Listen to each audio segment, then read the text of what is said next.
વાત કરીએ તો સુરેન્દ્રનગર જમીન કૌભાંડ મામલે નિવેદન સામે આવ્યું છે। એસીબીના ડીઆઈજીનું નિવેદન સામે આવ્યું છે।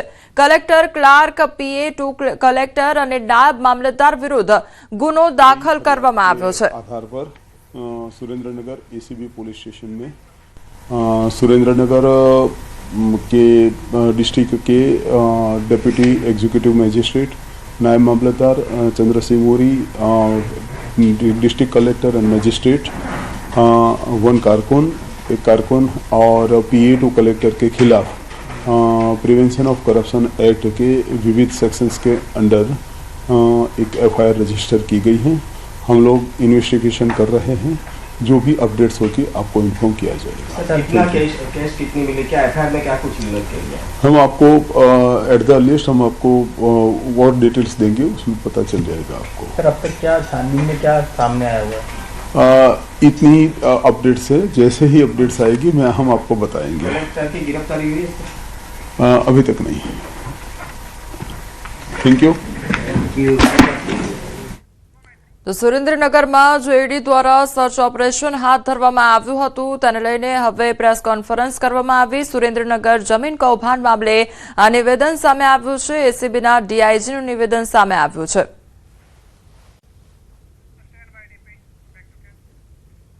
રાજકોટના ધોરાજીમાં ટેકાના ભાવે મગફળી કેન્દ્ર પર મજૂરોની દાદાગીરી જોવા મળી રહી છે। મજૂરોની દાદાગીરીથી ખેડૂતો હેરાન પરેશાન થઈ રહ્યા છે। મજૂરોએ મગફળી તોડવા માટે ખેડૂત પાસે લાંચ માંગી હોવાનો આ મામલો સામે આવ્યો છે। મજૂરો દ્વારા ઉઘાડી લૂંટ ચલાવાતી હોવાના ખેડૂતો દ્વારા આક્ષેપ કરવામાં આવી રહ્યા છે। ખેડૂતોએ પૈસા ન આપતા મજૂરોએ કાંટો બંધ કરી ચાલતી પકડીના આક્ષેપ કરવામાં આવી રહ્યા છે। તો મજૂરો મગફળીની ગુણી સરખી બેસાડવા માટે માંગે છે રૂપિયા, ત્યારે સ્થળ પર કોઈ જવાબદાર અધિકારી ન હોવાથી મજૂરો ખુલ્લી દાદાગીરી કરે છે। ખેડૂતોએ મજૂરોની દાદાગીરી બંધ કરાવવા માટે માંગ કરી છે। તો મજૂરોની ખુલ્લી દાદાગીરી સામે આવી છે, તો બીજી તરફ ખેડૂતો હેરાન પરેશાન થઈ રહ્યા છે। ત્યાં આગળ સ્થળ પર કોઈ અધિકારી હાજર ન હોવાને કારણે ખુલ્લી દાદાગીરી આ મજૂરો દ્વારા કરવામાં આવી રહી છે। તો બીજી તરફ જે મગફળીનું જે માપ છે તે લેવા માટે જે મજૂરો છે તેમના દ્વારા લાંચ માંગવામાં આવી રહી હોય તે પ્રકારના ખેડૂતો દ્વારા આક્ષેપ પણ કરવામાં આવી રહ્યા છે। એક પોતે 5 રૂપિયા લે છે, બરોબર છે? તો આમાં કોઈ જવાબદાર વ્યક્તિ છે નહીં, અને નિયમ છે કે ભાઈ ખેડૂતનું સેમ્પલ પાસ થઈ ગયા પછી એના કોથળામાં 35 કિલો હમાય કે ના હમાય એ ખેડૂતની મગફળી જોખી લેવાની હોય, એને બદલે કાંટો મૂકીને વહી ગયા અને 5 રૂપિયા પાછી એમ કે તું એક થોડોક દેશ બધા દે છે, આખું જગત 5 રૂપિયા દે છે। શું ખેડૂતને આ જ કરવાનું? ખેડૂતને બધી જે પૈસા દીધે રાખવાના, કરદો જ કરી રાખો। મજૂરે મને એમ કીધું કે તમારે ઠપ કરવાના, મને 5 રૂપિયા આપવા જોશે। હવે એને આ લોકો મજૂરી આપે જ છે, કોથળા ભરીને વજન કરવો અને એને સિલાઈ કરવાના, તો એ અમારી પાસેની મજૂરી માગે છે અને એ ના પાડી એટલે અહીંથી કાંટો લઈને નીકળી ગયો, બરોબર છે? જવાબદાર અધિકારી કોઈ છે નહીં હાજર, અને આ લોકો ઉઘાડી લૂંટ કરે છે ખેડૂત પાસેથી, તો આ કેવી રીતે ચલાવી લેવું? સુરતના વરાછામાં ભર શિયાળે ચોમાસા જેવો માહોલ સર્જાઈ ગયો છે। બોમ્બે માર્કેટ સામે રસ્તા પર ગોઠણ સુધીના પાણી ભરાઈ ગયા છે। તો મહાનગરપાલિકાની ઓવરહેડ પાણીની ટાંકીનો પાઇપ ફાટતા પાણી ભરાયા છે। અડધો કિલોમીટરના રોડ પર ડેમ તૂટ્યો હોય તેવા દ્રશ્યો સર્જાયા છે। તો રસ્તા પર પાણી ભરાતા વાહન ચાલકોને હાલાકી વેઠવાનો વારો આવ્યો છે। ગોઠણ સુધીના પાણી ભરાતા ભારે ટ્રાફિક જામ પણ સર્જાયો હતો। અડધો કલાક સુધી પાલિકાના અધિકારી ઘટનાસ્થળ પર ન પહોંચ્યા।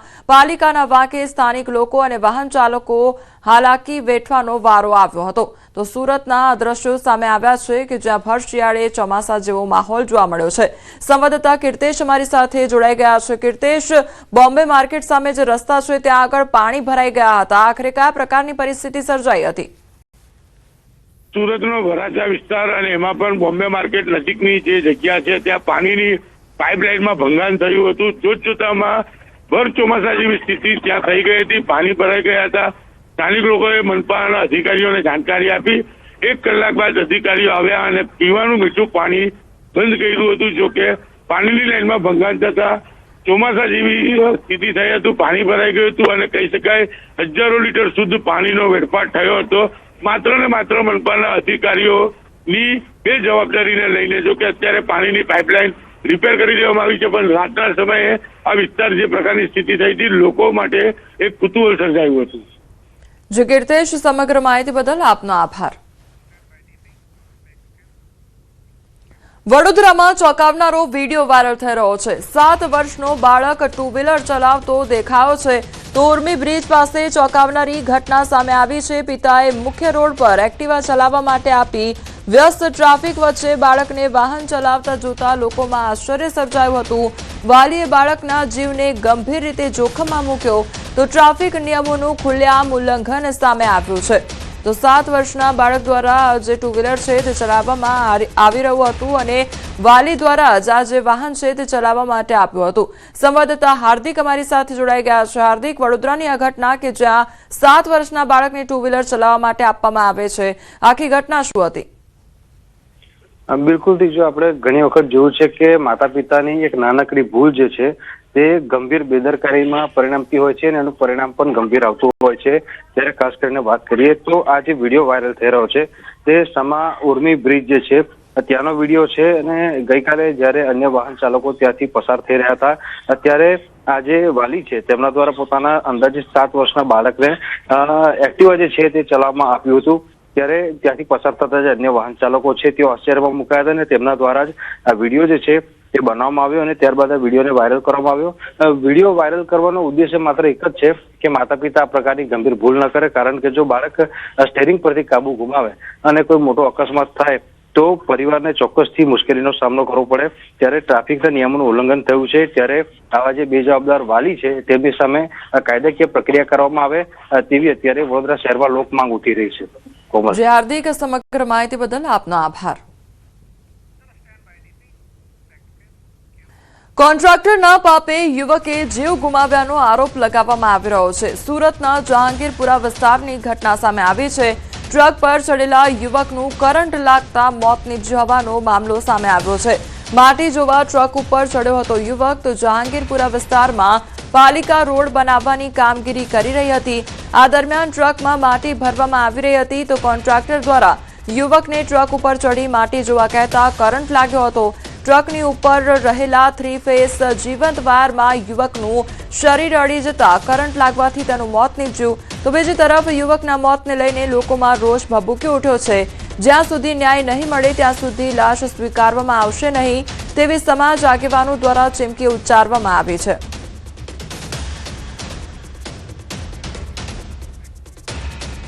ડાંગમાં દીપડાના હુમલામાં બાળકના મોત બાદ દીપડાને પાંજરે પૂરવા માટે હવે કવાયત હાથ ધરવામાં આવી છે. વન વિભાગ દ્વારા જુદી જુદી ટીમો બનાવી દીપડાને પાંજરે પૂરવા કવાયત હાથ ધરવામાં આવી છે. બરડીપાડા રેન્જ વિસ્તારમાં આવેલ મહાલના જંગલોમાં 5 પાંજરા મૂકવામાં આવ્યા છે. ત્યારે વન વિભાગ દ્વારા દીપડાને ટ્રેક કરતા ટ્રેપ કેમેરા ગોઠવવામાં આવ્યા છે. વન અધિકારીઓએ ગ્રામજનોને રાત્રે બહાર ન સૂવા, ઢોરોને યોગ્ય રીતે બંધ જગ્યામાં રાખવા સૂચના આપવામાં આવી છે. તો મૃતક બાળકના પરિવારને વન વિભાગના નિયમ મુજબ મળવાપાત્ર રકમ માટે તજવીજ પણ હાથ ધરવામાં આવી છે. ઝાડીમાં છુપાયેલા દીપડા દ્વારા આ બાળક ઉપર હુમલો કરવામાં આવેલો અને આ બાળકનું ઘટના સ્થળ પર મૃત્યુ થયેલું હતું. આની જાણ થતાં તરત જ વન વિભાગની ટીમ ત્યાં સ્થળ પર પહોંચી ગઈ હતી અને પોલીસ વિભાગની ટીમ સાથે ડેડ બોડીને રિકવર કરી વધુ પીએમ માટે બાજુની સિવિલ હોસ્પિટલ સુબીર ખાતે એને ખસેડવામાં આવ્યું હતું. અલગ અલગ જગ્યાઓ પર એવી 5 જગ્યાઓ આઈડેન્ટિફાઈ કરી છે. ત્યાં પાંજરા પણ મૂકવામાં આવેલા છે અને આ દીપડાને પાંજરે પૂરવા માટેની તજવીજ હાથ ધરવામાં આવેલી છે. સુરેન્દ્રનગરની સબ જેલમાંથી ચેકિંગ દરમિયાન મોબાઈલ મળી આવતા ચકચાર મચી જવા પામ્યો છે. સબ જેલ કેદીઓ માટે ફરી એકવાર મહેલ સાબિત થઈ. તો અમદાવાદ ઝડપી સ્ક્વોડની ટીમ દ્વારા ચેકિંગ હાથ ધરવામાં આવ્યું હતું અને જેલમાં આવેલા માતાજીના મંદિરમાં પૂજાની સામગ્રીમાંથી 4 મોબાઈલ તેમજ માતાજીના ફોટા પાછળથી 2 મોબાઈલ મળી આવ્યા હતા. સ્થાનિક જેલ તંત્રના અધિકારીઓ અને કર્મચારીઓની કામગીરી સામે અનેક સવાલો ઉઠ્યા છે.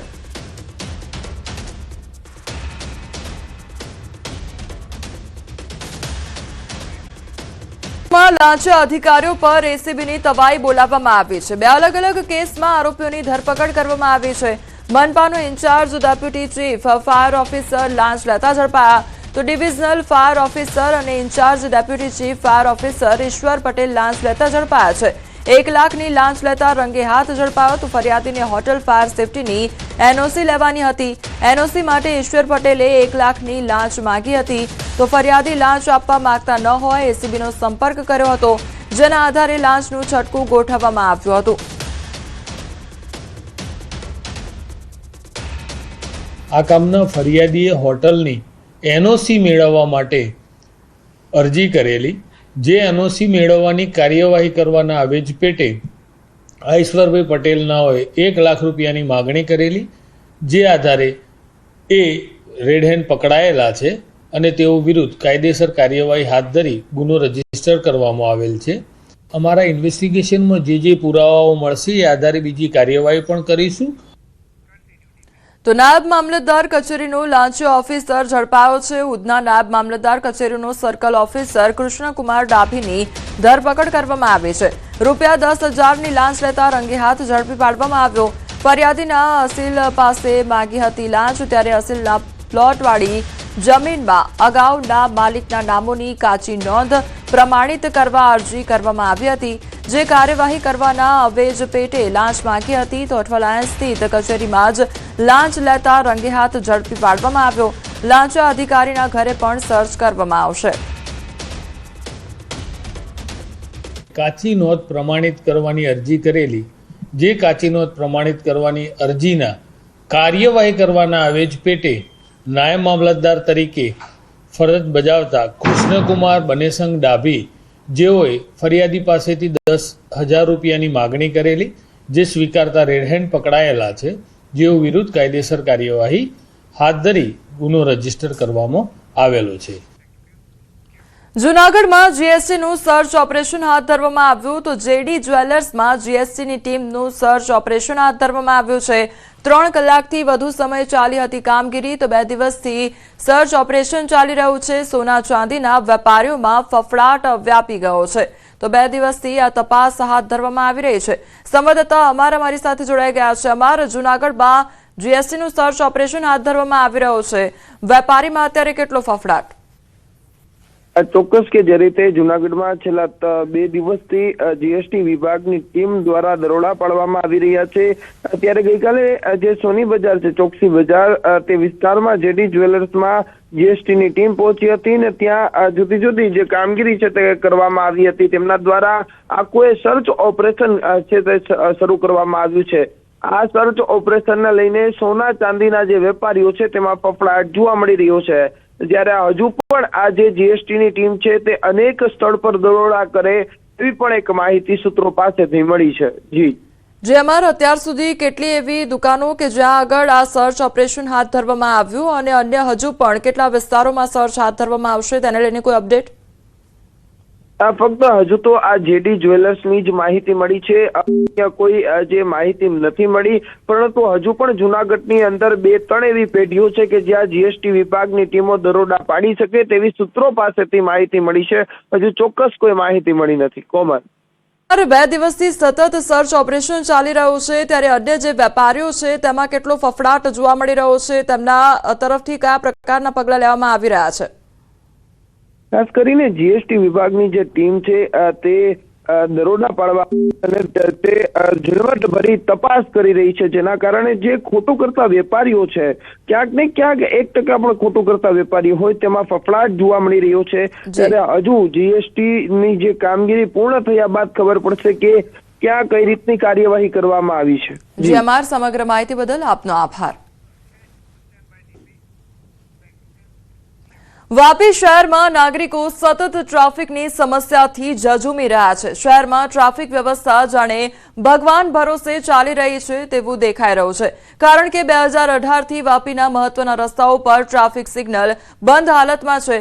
વ્યસ્ત માર્ગો પર સિગ્નલ ન હોવાને કારણે ક્યાંક ટ્રાફિક જામ તો ક્યાંક વાહનો બેફામ રીતે દોડતા જોવા મળી રહ્યા છે। છેલ્લા 7 વર્ષથી ટ્રાફિક સિગ્નલ બંધ હોવા છતાં હજુ સિગ્નલ કાર્યરત નહીં કરવામાં આવતા વાપીમાં મુખ્ય રસ્તા ઉપર ટ્રાફિક જામની સમસ્યાઓ વધી રહી છે। તેથી ટ્રાફિક સમસ્યાથી પરેશાન વાપીના શહેરીજનો પણ વહેલી તકે મુખ્ય રસ્તા ઉપર ટ્રાફિક સિગ્નલ લગાવવામાં આવે તેવી માંગ કરી રહ્યા છે। આ જે સિગ્નલો લગાવે શોભાના ગાંઠિયા છે ને બીજી પરિસ્થિતિ એ થાય છે કે પોલીસને બી આમાં ભારણ વધી ગયું છે. એનું કારણ એક જ છે કે એક પોલીસની જગ્યાએ 4 રાખવો પડે. જો સિગ્નલ સમયસર ચાલુ હોય અને એને જે સિસ્ટમમાં આવી જાય તો ઘણું બધું રાહત થાય. જે ટ્રાફિકની સમસ્યા છે એને હલ કરવા માટે જે અગત્યના જંકશનો છે વાપીના, એ જંકશનો ઉપર ટ્રાફિક સિગ્નલ મૂકી અને ટ્રાફિક સિગ્નલ પ્રમાણે ટ્રાફિકને નિયંત્રણ કરવાની કાર્યવાહી માટે અમે નોટિફાઈડ એરિયા અને વાપી મ્યુનિસિપાલિટી સાથે મિટિંગ કરેલી છે.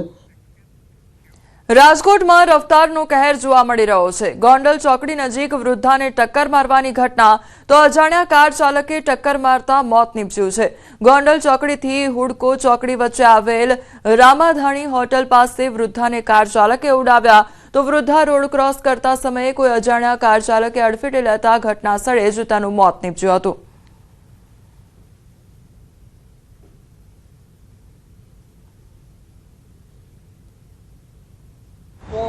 મારીને ઉલાડીને ભૂયા ગયા, એ પણ ઊભો ના જાય.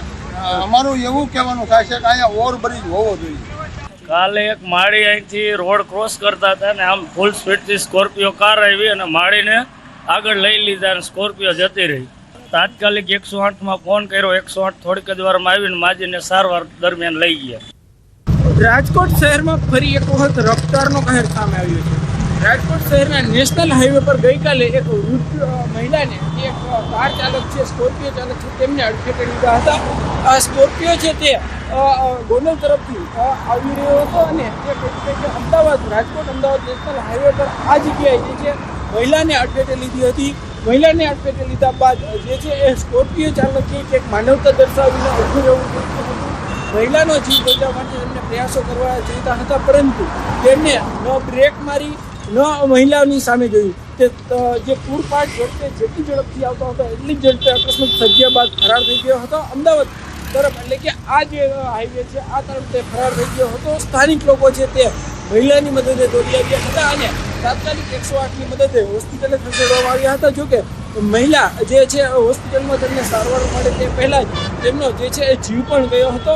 ખાસ કરીને આ જગ્યા છે ત્યાં અહીંયા અવારનવાર અકસ્માતો સર્જાતા હોવાનું પણ સ્થાનિક લોકોનું કહેવું છે. અહીંયા જે છે અનેક વખત અકસ્માતમાં લોકોને જે છે જીવ પણ ગુમાવવા પડતા હોય છે, તો કેટલાક સંજોગોમાં જે છે લોકોને નાના મોટી ઈજા પણ પહોંચતી હોય છે. ત્યારે આવા રફતારના જે રાક્ષસો છે તેમની સામે ક્યારે બ્રેક મારવામાં આવશે, તંત્ર છે તે આવા લોકો સામે શું કાર્યવાહી કરશે, તે પણ એક સૌથી મોટો સવાલ ઉઠી રહ્યો છે.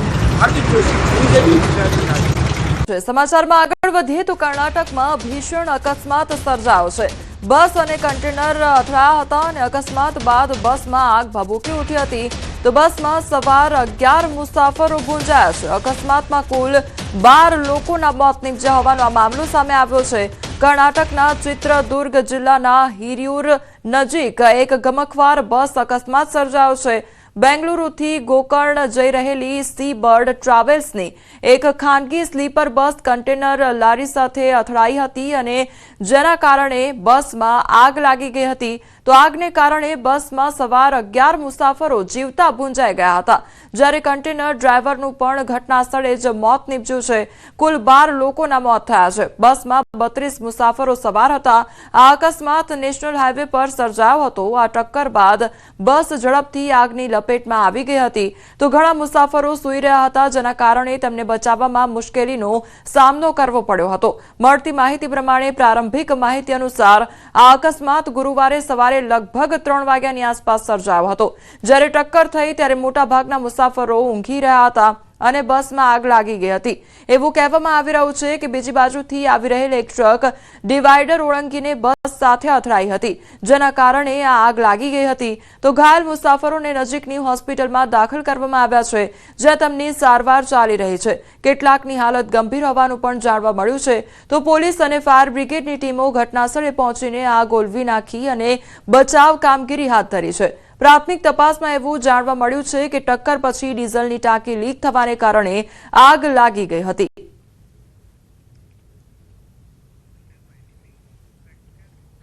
અમદાવાદમાં ડમ્પર ચાલકો બેફામ બન્યા છે. કર્ણાવતી ક્લબ પાસે ડમ્પરે કારને ટક્કર મારી અને શહેરના એસજી હાઈવે પર અકસ્માત સર્જાયો છે. ડમ્પર ચાલકને લીધે અકસ્માત સર્જાયો તો ડમ્પરે ટક્કર મારતા ગાડી ડિવાઈડર પર ચડી ગઈ હતી।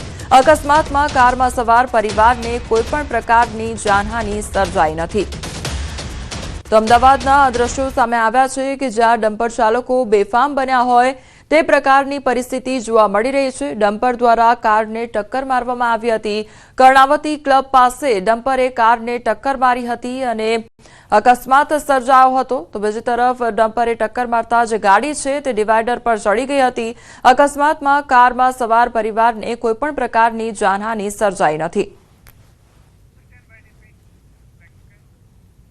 અમદાવાદના નારોલમાં પણ અકસ્માત સર્જાયો હોવાની ઘટના સામે આવી છે। મોડી રાત્રે કાર રેલિંગ સાથે અથડાઈ ગઈ હતી।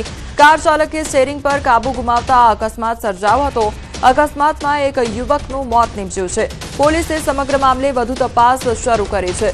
તો અમદાવાદમાં વધુ એક અકસ્માતની ઘટના સામે આવી છે। નારોલ વિસ્તારમાં અકસ્માત સર્જાયો હોવાની ઘટના બની છે। તો સ્ટીયરિંગ પરથી કાબુ ગુમાવતા કાર જે છે તે રેલિંગ સાથે અથડાઈ હતી, જે ઘટનામાં એક યુવકનું મોત પણ નીપજ્યું છે। આ તરફ Dabhoi statue of unity road પર અકસ્માતની ઘટના બની છે। અકોટી નજીક થોડા સમયના અંતરે 3 અકસ્માત સર્જાયા। તો બ્રિજ નજીક 2 ટ્રક પલટી ખાઈ ગઈ હતી। પિકઅપ ગાડી બેરિકેડમાં અથડાઈ ગઈ હતી। તો અકસ્માતના પગલે ગ્રામજનો દોડી આવ્યા હતા। એક ટ્રક ડિવાઈડર પર ચડી અને રોડની બીજી સાઈડ પર પલટી ખાઈ ગઈ હતી। તો સ્થાનિક રહીશોએ ટ્રક ચાલકોને બહાર કાઢ્યા હતા અને વારંવાર સર્જાતા અકસ્માતોને પગલે બ્રિજથી અકોટી સુધી અકસ્માત ઝોન જાહેર કરવા માટે માંગ કરવામાં આવી રહી છે। તો લોકોની ભીડ પણ એકત્રિત થઈ ગઈ હતી અને ત્યારબાદ જે ટ્રક ચાલકો છે તેમને પણ ટ્રકમાંથી બહાર કાઢવામાં આવ્યા હતા। તો બીજી તરફ અવારનવાર આ પ્રકારની અકસ્માતની ઘટનાઓ સર્જાતી હોય છે, જેના કારણે જે બ્રિજથી અકોટી સુધીનો જે અકસ્માત ઝોન જાહેર કરવા માટે લોકો દ્વારા માંગ પણ કરવામાં આવી રહી છે। રાજકોટમાં ચાલુ ટ્રેનમાં એક નિવૃત્ત પીઆઈ સાથે લૂંટની ઘટના સામે આવી છે। 77 વર્ષીય નિવૃત્ત પીઆઈ ધર્મેન્દ્રસિંહ જાડેજા જામનગરથી અમદાવાદ ટ્રેન મારફતે જઈ રહ્યા હતા। તે સમયે વહેલી સવારે આરોપીએ તેમની પાસે આવી મોબાઈલમાં વાત કરવી છે તેમ કહીને મોબાઈલની માંગણી કરી। ધર્મેન્દ્રસિંહે ફોન ન આપતા તે ઉશ્કેરાઈ ગયો અને ઝપાઝપી કરવા લાગ્યો હતો, તેમજ તેમની પાસે રહેલ બંને ફોન હાથમાંથી આંચકી લીધા અને ફાયરનો બાટલો માથાના ભાગે માર્યો હતો, જેથી ધર્મેન્દ્રભાઈ ઇજાગ્રસ્ત થતા સારવાર હેઠળ ખસેડવામાં આવ્યા। પોલીસે ગુનો નોંધીને વધુ તપાસ હાથ ધરી છે। ફરિયાદીશ્રીનો એક મોબાઈલ ચાલુ હાલતમાં હોય, જેથી એલસીબીના ટેકનિકલ સોર્સ આધારે માહિતી મેળવી સતત લોકેશન કઢાવી અને આ અલગ અલગ ટીમો દ્વારા રાજકોટ અમદાવાદ હાઈવે ઉપર વોચ ગોઠવી મજકૂર નાસી ગયેલ આરોપીને ઝડપી પાડેલ હતો। ભરૂચમાં સ્વચ્છતા જાળવવા સાથે સિંગલ યુઝ પ્લાસ્ટિકના ઉપયોગ સામે પાલિકા એક્શનમાં આવી છે। તે અંતર્ગત શહેરના એપીએમસી માર્કેટ નજીક આવેલી ભરૂચ પ્લાસ્ટિક નામની દુકાનમાં પાલિકાની ટીમે અચાનક ચેકિંગ કર્યું હતું। આ ચેકિંગ દરમિયાન દુકાનમાંથી પ્રતિબંધિત પ્લાસ્ટિક બેગનો મોટો જથ્થો મળી આવ્યો હતો। તપાસ દરમિયાન અંદાજે 250 કિલોગ્રામ જેટલો પ્રતિબંધિત પ્લાસ્ટિક બેગનો જથ્થો મળી આવ્યો હતો। પાલિકાની ટીમે નિયમોનું ઉલ્લંઘન કરતા આ તમામ પ્લાસ્ટિક બેગ તાત્કાલિક જપ્ત કરી લીધા હતા। સાથે જ દુકાનદાર સામે કાયદા મુજબ દંડનીય કાર્યવાહી પણ હાથ ધરવામાં આવી છે। અને લોકો ડોર ટુ ડોરમાં જ કચરો આપે એ માટે લોક જાગૃતિ પણ કરી રહ્યા છીએ। જે લોકો ગંદકી કરે છે એમની સામે અમે દંડનીય કાર્યવાહી પણ કરી રહ્યા છીએ। નગરપાલિકા દ્વારા જુદી જુદી ટીમો ગોઠવી અને જે પ્રતિબંધિત પ્લાસ્ટિક જેના કારણે મોટા પ્રમાણમાં ગંદકી દેખાય છે એ પ્લાસ્ટિકના જબલા બંધ કરવા માટેની મુહિમ હાથ ઉપર લીધેલ છે। જેમાં નગરપાલિકાએ જુદી જુદી ટીમો બનાવી અને આ વપરાશ કરતા અને વેચાણ કરતા વેપારીઓ ઉપર ચકાસણી હાથ ધરેલ છે। પણ 41,500 ની આસપાસ દંડકીય કાર્યવાહી પણ કરેલ છે।